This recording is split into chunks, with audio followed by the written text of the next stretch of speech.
boy, we are lucky today, and so are you. We have our official attorney, Lisa Lanier, in studio, a top 100 attorney in the country. And there's a million attorneys. I mean, literally over a million attorneys. She's top 100. This is free legal advice. Any legal question you have, maybe it's a legal dilemma, and you don't know the answer and you need it, call us right now. This is your chance. 800-682-1075. Good morning, Lisa. Good morning. Thank you for being here. We always love it when you're in studio. All right, let's get right to it. We got some busy people here. And again, call us 800-682-1075. Jade, what is your question for Lisa? Hi, Lisa. Hi, Jade. Hi. I know this may not be in your field, but I have a question. My employer, I've been there about 9 months. There is a restroom on site. However, it doesn't have a door. It's unsanitary. There's not a restroom that anyone can use. So I have to leave and go to a local convenience store when I need to use the restroom. What can I do about that? Whoa. Wow. So does anyone use that restroom, or are you? No, they won't. It's very unsanitary. It's not even a restroom. It's just, it's in the middle of the facility. It's just plywood on two sides, no door, and an old toilet in the middle of the floor. What kind of workplace? What kind of work do you do? It is a transportation company. That's wild. So, you're right. I don't know 100% if they are required to have a restroom on site. I suspect that they may not be, particularly if they allow you time to go someplace else to go to the restroom. But you could find out pretty quickly. We have some really wonderful resources through the Department of Labor. And if you gave them a call, they would let you know if they're, and they may point you to someone like at OSHA or something like that. But there are some businesses. I'm thinking of some little retail shops that don't have a restroom in them, right. And some of them are grandfathered in from older buildings and things like that. But I suspect as long as they are giving you a break to go someplace to relieve yourself, that's probably going to let them skirt by. Particularly, if it's a type of an industry that's somewhat, rough like this. It sounds like it's kind of a, like a, that transportation. We've shipped all of our toilets out. It's not a delicate little office building. Right. It's like a, Jade, go ahead. Right. I did check the OSHA site. Yeah. And it does say that they are required to have one sanitary restroom available as long as they have under 10 employees. Over 10, they would have to have two. Okay. And it has to be sanitary, so it doesn't cause disease. Jade, you know more about this than I do. Okay, Did you work at Salem Cigarette Company? Jason. Here's the thing. He just wants you to clear your throat. Jade, would they be, have you approached them and asked them? No, Jason, I just have a raspy voice. It's clear now. Yeah, it is. Would you be, do you think they would be open to doing like a porta potty for you or something? No, they won't. You've asked them. Well, so here's what I think that you could probably make a complaint with OSHA or the Department of Labor, and and there's supposed to be protections against retaliation, but really what I see all the time is retaliation. Mm-hmm. Right. I mean, so you kind of have to weigh if you want to fight that fight or not. Is it worth it, or are you okay just taking the break and going down to the convenience store or whatever? Jade, the break's not the problem. Oh. But when you take the break, then they get irritated. Oh, that's not fair. Then they're not really giving you the time. Yeah, then it sounds like maybe, right. I mean, I would say, your recourse would be to file some kind of formal complaint, particularly if you've asked them for a porta potty. But, be ready that they, right. I see retaliation, unfortunately, all the time. There is protection for that, but, right. Is that, you just have to choose your battle. Is it worth it? Yeah, is that worth it? Correct. And now there's going to be business owners all across the area be like, we have our own toilets. With toilet paper. Jade has just educated employers all over North Carolina. Also, there are emergencies. That's gross. And there are accidents. Right. And depending on if you have maybe more women who are working there, there's certain needs. Yeah. Yes. I can't imagine. Yeah. And how am I supposed to scroll on my phone if there's not a toilet? Exactly. This is outrageous. That makes me think if that's what the OSHA, Jade says that's what the OSHA website says. How many places have you been? I've been in lots of places that don't have a working toilet. That's amazing. There's probably a lot of people in violation in that. Yeah. Yeah, absolutely. All right, Jade, appreciate you listening. Good luck. And, sorry about Jason's comment about your smoker's voice or whatever. Well, hey, Oh, it's fine. I'm used to Jason. I listen to him every day. Thank you. I mean, I was thinking the same thing. But anyway, let's go to Alan. By the way, I have official attorney Lisa Lanier in studio. You can ask her any legal question, any legal dilemma you're in. Right now is your chance. 800-682-1075. Alan, go ahead. Good morning, Lisa. Hey, Alan. Hey, I have a question about disability. Okay. I retired a few years ago, and I draw a small pension, and my plan was to get a job after retirement to supplement that pension. I have got several medical issues, neuropathy, and some other stuff that keeps me from being able to work. And I was wondering, since I am retired and I do draw a small pension, do I still qualify for any type of disability benefits? So it's going to depend on how many work credits you earned during your working life. So, and it sounds like you had a long career, right, before you retired. So you probably do. We'd have to help you calculate that. But that's one of the things that when you hire a disability attorney, one of the first things they look at is your work credits. If you paid enough into the system, then you potentially have a claim for SSD, and SSD is not income dependent. So your pension wouldn't, stand in the way of that. Your amount of money in your bank account wouldn't stand in the way of that. But if you didn't work enough, didn't pay in enough credits, then you're looking at SSI, and that is income dependent. And you cannot have, you can't have a regular income. You can't have, a bunch of money in the bank, and, they look at how many cars you have and how much your house is worth. I mean, they really look at your assets and everything. So it really depends on your work credits. But I would say you should definitely call me if you want to, or call any, disability attorney and let them take a look at it for you. Because it sounds like, and how old are you? I'm 55. Oh, that's perfect. I retired with 30 years of service. Oh, heck yeah. Yeah, you need to call us. 55 is a great age to, if you can't work any longer, because the standard goes down over 50. And so your burden of proof is a little bit of disability is a little bit easier to meet. And Alan, her website, hireaheavyweight.com. There you call me, Al. hireaheavyweight.com. She'll get you taken care of. All right, Alan, thank you. All right, let's go to, okay. Let's go to Tracy. Tracy, what's your question for Lisa Lanier? Hey, good morning, Lisa. I adopted my grandson about 8 or 9 years ago. His father passed away a year and a half ago, and he was his father's only child. We have been told by another attorney, which is he is actually the only living child of his dad, the only one he ever had. But we've been told that he doesn't have any right to his father's estate. Is that true?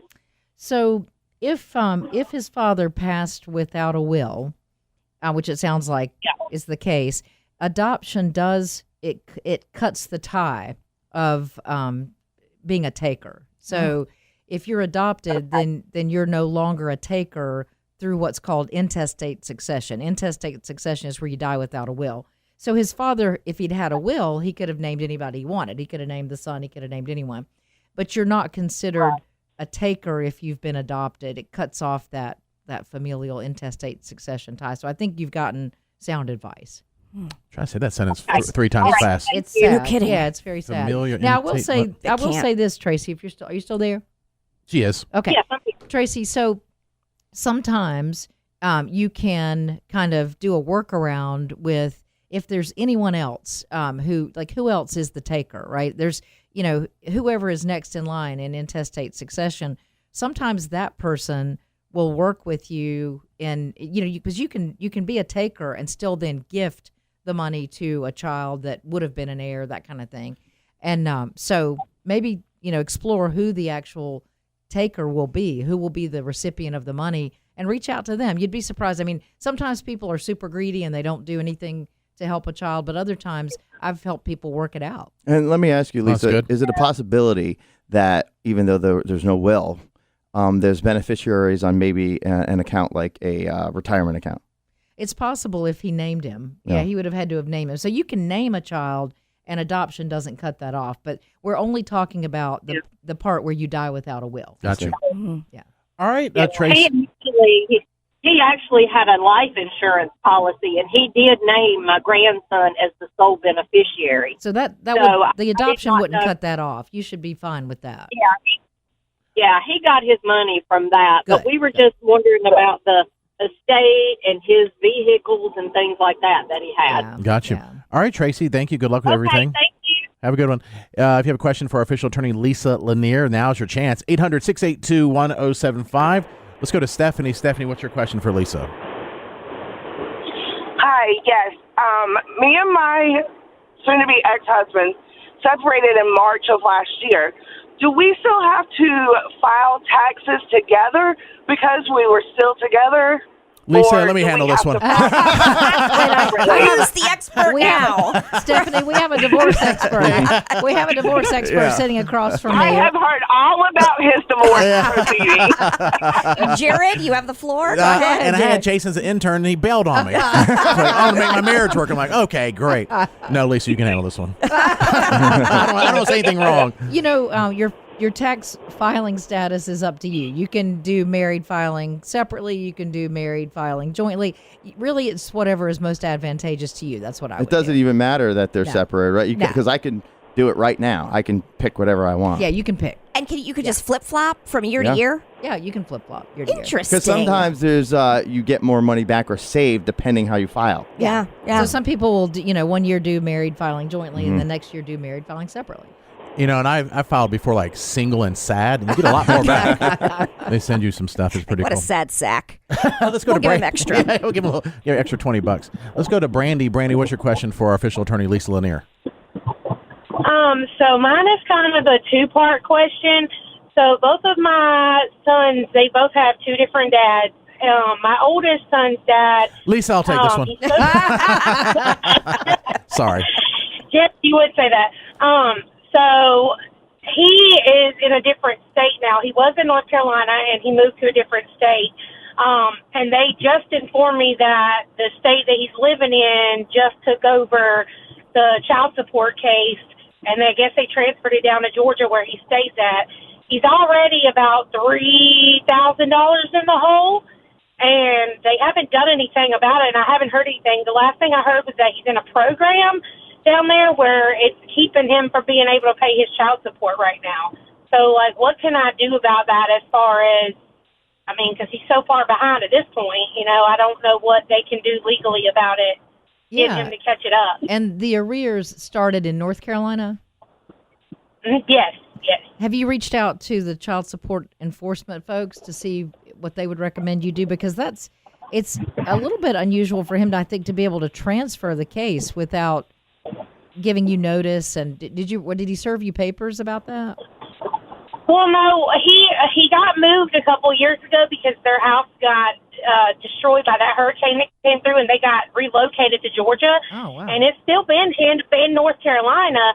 But when I just called our caseworker, maybe a month or so ago, he said that because he's living in Georgia now, they transferred the child support case. Georgia took it over, basically. So are you going to have a So, but I was caseworker in like- Georgia? I have no idea. I'm not sure. He didn't really say. He Wow. just said that he's in a program. All he could find out was that he's in a program down in Georgia that basically he's able to not have to pay child support right now. And I'm like, well, that doesn't make any sense. And that's coming from your caseworker. So, that must be a legit program. That's weird. It must be, I don't know what kind of program that could be, but that's terrible. I will tell you that, there's not a lot that folks can do when, unfortunately, when you get into an arrears situation. And now, especially with it being in Georgia, that's going to make it much harder on you. I would keep pressing the caseworker and see if you can get a caseworker in Georgia.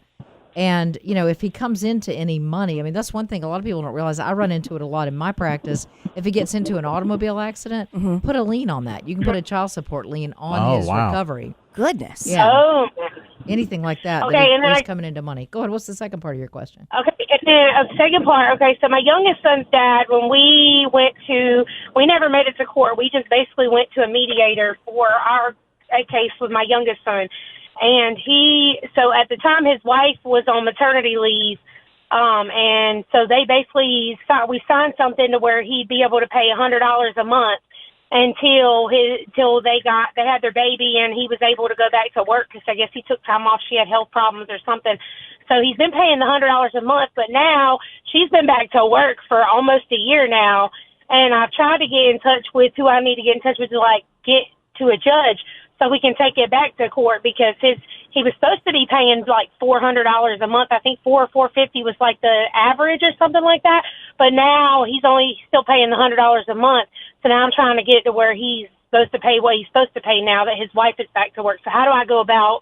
Do I just need to contact the caseworker or do I contact the courthouse? I mean, I don't know who to contact as far as getting that. You'll probably have to take him back to court unless he is going to do it voluntarily. But you may be able to, sometimes the caseworker can, kind of work that out unless something has changed about his financial circumstances from when he signed the mediated settlement agreement. Okay. That's enforceable, and you should be able to take him to court and get a judge's ruling that he has to start paying that new amount. Like there should have been an end date on it. Yeah. Well, it sounds like they put a kind of a nebulous end date that it was till she got back to work after maternity leave, but she's there now. Yeah, so, for a year. Right. Yeah. What is nebulous? Is that a planet? Yeah, right. No. All right, Brandy, thank you very much. You used another word, too, where I was like, I didn't know that's what that meant. Enrearment? What is it called? Enrearment? Arrears. Arrears. Yeah. I thought that's something that, guys ask for a lot and their wives say no. I wrote it down to look it up later. Can I get an arrearment? They're like, oh, no. Oh, really? People who receive child support understand what that is. Got it. Yeah, okay. And probably people paying it, they're like, it's an arrearment. Oh, yeah. Duh, Katie. Yeah. Oh, let's go to Anonymous. This might be juicy. You're on our official attorney, Lisa Lanier. Good morning. Hi, yes. I have a question for Lisa. Hi, Lisa. How are you? Hi. Hi. I wanted to know, I work in an environment that a coworker continues to be mean to me over and over and over. And I, when I come in here, I get a little anxious because it's a nonstop mean person. Can I do anything about that? Is it a hostile work environment? Anonymous, do you have a working toilet in your Consider yourself lucky. Right. The coworker, her name is Katie. Anonymous. What? Anonymous, does your this coworker named Katie, does she say things like, you are such a stupid idiot, and that the anxiety comes directly off of your body and has nothing to do with Katie? Does she say stuff to you like that? Yeah, she's very radical. And she doesn't. Okay. She's lost her mind. She's emotionally crazy. Emotionally crazy. I'm just curious, Anonymous. What sort of behaviors are involved that trigger this? Because are you doing anything that would get on her nerves? That's a great question. Yeah. Well, she works on a local morning show. What? That sounds so familiar. Not to me. Yeah, and she calls me names when I have my right opinions, which is mostly right, and then she calls me names that I'm wrong. Yeah. Is there any recourse? Can I do anything about that though? Like, is it a hostile work environment? Can I, or I just have to deal with her crap? Or Lisa, in the perfect world, could Katie sue that coworker? I think I'm hearing a cross claim may come out of this. Is there an arrearment coming? Yeah. All right. Good call. Thank you, Anonymous. I guess Thank you. hireaheavyweight.com. Yeah. Please don't waste our time. Lisa, while we have you in, there's a story that Katie found yesterday about the guy Luigi that killed the healthcare isn't that CEO. Crazy? Yes. Did you are up to date? Okay, if you are not familiar, very quickly, Luigi Mangione is the one who was he's serving time right now for killing the healthcare CEO. Right. And just recently, there was someone who tried to sneak him out of jail, and he was caught. This guy was caught. I think he was in the city because he was trying to do a job that didn't pan out. Yeah. And they found a pizza wheel on his body and then also a barbecue fork. And he was impersonating a federal, an FBI agent. Yes. He was pretending to be an my FBI agent. gosh. I mean, it was the craziest story. How did that come to be? So this guy, he just has, Luigi just has this incredible following. I mean, and he's like a cult hero. And It's kind of sickening. I mean, it's bizarre. It's bizarre. I mean, and you kind of see that. He's good looking. Yeah. You kind of see that with these good looking. They say he's charming. It's kind of like, the Menendez brothers were, for a Or even while. Ted Bundy at one point. Yeah, Ted Bundy was like that. And, women are throwing themselves at him. And it's bizarre. But, so this guy, I don't think he knew him. I think he was just one of his cult followers. And so he decided to disguise himself as an FBI agent, got his way into the prison, I think. And then they found he had these implements that he was trying to sneak to him to try to Like break a him out pizza of prison. cutter? Yeah. Yes, it was like an old school pizza Well, his name is wheel. Luigi. Oh, yeah. Luigi. I know, it's Mario. Right. And then a barbecue Right. fork. It was the oddest thing ever. Yeah. Because this guy worked at a pizza place, right? Well, Was trying to break him out. He was working part-time at the pizza place I got you. because the job that he was supposed to be doing didn't pan out or So something. he looked around the pizza place and said, what can I break somebody out of prison? This will do. But Luigi didn't know anything No, I don't about think it. he knew Okay. anything about it. So I don't think it will do anything, to add any additional charges to him. But now this guy Is that a in federal offense? big trouble. Yeah, Yeah. big time federal felonies. Yeah. It's crazy. And then we had another story that was just funny. There was like a worker, I believe in Philadelphia, that was purposely trying to bury people's cars in snow. Right. I mean, is that against the law or just him being stupid? Just stupid. I mean, and I don't think he was really hurting anybody's car or anything. But yeah, I think he, and it's like sometimes if you ever see somebody, where a car goes by like in a big city and they intentionally are hitting puddles to splash people on the side. It's like that. Yeah. It's like that kind of behavior. But yeah, this guy was plowing in such a way that it was just pushing all the snow right onto everybody's car. Nice. Yeah, it says the headlines at people.com. Philadelphia sanitation driver seen plowing snow onto parked cars after winter storm on purpose. Yeah, he's like, I'm out here having to work at all hours. He's And I think disgruntled. he like filmed himself doing it. Which is Of course he did. He's having a good old I time. like his style. It's just like insane. The only way that I think I would find that excusable is if for some reason they had told you needed to move your car. Yeah. And you just didn't Well, listen. I Yeah. wonder if I didn't see that in the story, but I wonder if that wasn't the case. Because even here in North Carolina, you see all these signs now that, if you're not immediately removing your vehicle, it's going to be towed and Right. stuff. So I Right. think it might have been one of those. Okay. kind of Here's the audio of him doing this. If your car look like this, just go ahead and back in the house. Go in the house. Ain't no need for you to be outside today. I can't drive. You can't drive. Happy snow day. My baby don't need to go nowhere. Go in the house. Go in the house. It's Philadelphia, so he's actually being nice. I was, and I think maybe he had some of those gummies we were talking You about. might have been. Bomb cyclone. We have to play that every once in a while. Oh, should we go to Anonymous real quick for Sure. last call? All right, we have time for one more call. Official attorney Lisa Lanier in studio. You can ask her any legal questions that you want. Let's go to Anonymous. Go ahead. Yes, I was wondering if someone that went to federal prison for embezzling money, but they were married, and the person that did not embezzle but they filed their tax return, married filing joint, is that person that did not go to prison because they didn't embezzle, could they be liable for the taxes? Oh, so Yikes. so are you saying that the ill-gotten gains, the stolen money, was the subject of the tax return? That was in the tax return? They filed married joint. But And the that's income when it was included money that was discovered. stolen? Correct. Wow. So, the filing the joint return would not cause the spouse to have any kind of liability for the embezzlement. Darn it. But I think that the spouse still has an obligation to, because it's a joint debt, that would probably have an obligation for those taxes. Okay. But what if the money was not declared on the taxes clearly because it was stolen money? No, then you would be obligated only on the money that was earned, that was reported. But you wouldn't have to report They wouldn't even know your about it. spouse's stolen money, no. Okay, even if there was a federal conviction? I don't because think the so. IRS will. Yeah. Okay. I mean, it depends on if the IRS is trying to trace the money to get the money, they usually are going to go, they're going to follow the trail to the person who embezzled the money. Now, if that money was commingled with your money, then that might be a problem. Okay. If you It commingled was your asset, like if the person's spouse, say stole $1 million and put it in the bank with your $500,000, and that over 2 years or 3 years got mixed up, and you paid your mortgage and your beach house and your new cars and all this stuff, then it's mixed up, right? It's all mixed up, and then you have a tracing of funds kind of a problem, and you might have to end up That did hiring. happen. Yeah. It did happen. It was noted as an extravagant lifestyle. Yeah. The total amount was $2.15 million. That's usually how it goes. Wow.